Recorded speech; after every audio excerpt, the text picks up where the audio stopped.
പൗലോസ് കൊളോസോസുകാർക്ക് എഴുതിയ ലേഖനം 3-ാം അധ്യായം. ക്രിസ്തുവിനോടൊപ്പം നിങ്ങൾ ഉയർപ്പിക്കപ്പെട്ടെങ്കിൽ ദൈവത്തിൻ്റെ വലത്തുഭാഗത്ത് ഉപവിഷ്ടനായിരിക്കുന്ന ക്രിസ്തു വസിക്കുന്ന ഉന്നതത്തിലുള്ളവയെ അന്വേഷിക്കുവിൻ. ഭൂമിയിലുള്ള വസ്തുക്കളിലല്ല, പ്രത്യുത ഉന്നതത്തിലുള്ളവയിൽ ശ്രദ്ധിക്കുവിൻ. എന്തെന്നാൽ നിങ്ങൾ മൃതരായിരിക്കുന്നു, നിങ്ങളുടെ ജീവൻ ക്രിസ്തുവിനോടൊപ്പം ദൈവത്തിൽ നിഗൂഢമായി സ്ഥിതി ചെയ്യുന്നു. നമ്മുടെ ജീവനായ ക്രിസ്തു പ്രത്യക്ഷനാകുമ്പോൾ അവനോട് കൂടെ നിങ്ങളും മഹത്വത്തിൽ പ്രത്യക്ഷപ്പെടും. ജീവിതത്തിന് നിയമങ്ങൾ. അതുകൊണ്ട് നിങ്ങളിൽ ഭൗമികമായിട്ടുള്ളതെല്ലാം, അസന്മാർഗികത, അശുദ്ധി, മനക്ഷോഭം, ദുർവിചാരങ്ങൾ, വിഗ്രഹാരാധന തന്നെയായ ദ്രവ്യാസക്തി, ഇവയെല്ലാം നശിപ്പിക്കുവിൻ.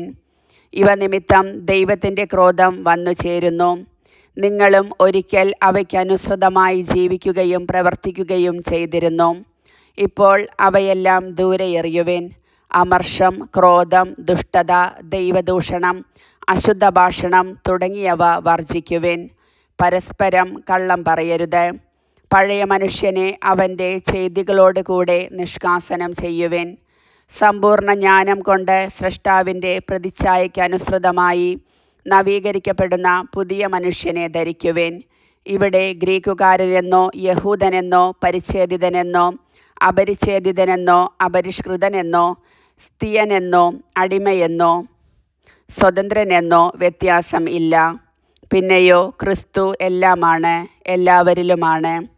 അതിനാൽ ദൈവത്തിൻ്റെ തിരഞ്ഞെടുക്കപ്പെട്ടവരും വാത്സല്യഭാജനങ്ങളും പരിശുദ്ധരുമെന്ന നിലയിൽ നിങ്ങൾ കാരുണ്യം, ദയ, വിനയം, സൗമ്യത, ക്ഷമ എന്നിവ ധരിക്കുവിൻ. ഒരാൾക്ക് മറ്റൊരാളോട് പരിഭവമുണ്ടായാൽ പരസ്പരം ക്ഷമിച്ച് സഹിഷ്ണുതയോടെ വർത്തിക്കുവിൻ. കർത്താവ് നിങ്ങളോട് ക്ഷമിച്ചതുപോലെ നിങ്ങളും ക്ഷമിക്കണം. സർവോപരി എല്ലാറ്റിനെയും കൂട്ടിയിണക്കി പരിപൂർണമായ ഐക്യത്തിൽ ബന്ധിക്കുന്ന സ്നേഹം പരിശീലിക്കുവിൻ. ക്രിസ്തുവിൻ്റെ സമാധാനം നിങ്ങളുടെ ഹൃദയങ്ങളെ ഭരിക്കട്ടെ. ഈ സമാധാനത്തിലേക്കാണ് നിങ്ങൾ ഏകശരീരമായി വിളിക്കപ്പെട്ടത്. അതിനാൽ നിങ്ങൾ കൃതജ്ഞതാനിർഭരരായിരിക്കുവിൻ.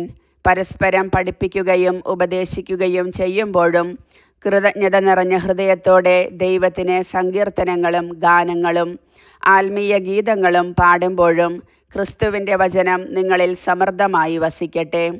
നിങ്ങൾ വാക്കാലോ പ്രവൃത്തിയാലോ എന്തു ചെയ്താലും അതെല്ലാം കർത്താവായ യേശു വഴി പിതാവായ ദൈവത്തിന് കൃതജ്ഞതയർപ്പിച്ചുകൊണ്ട് അവൻ്റെ നാമത്തിൽ ചെയ്യുവിൻ. ഭാര്യമാരെ, നിങ്ങൾ കർത്താവിന് യോഗ്യമാംവിധം ഭർത്താക്കന്മാർക്ക് വിധേയരായിരിക്കുവിൻ. ഭർത്താക്കന്മാരെ, നിങ്ങൾ ഭാര്യമാരെ സ്നേഹിക്കുവിൻ. അവരോട് നിർദ്ദയമായി പെരുമാറരുത്.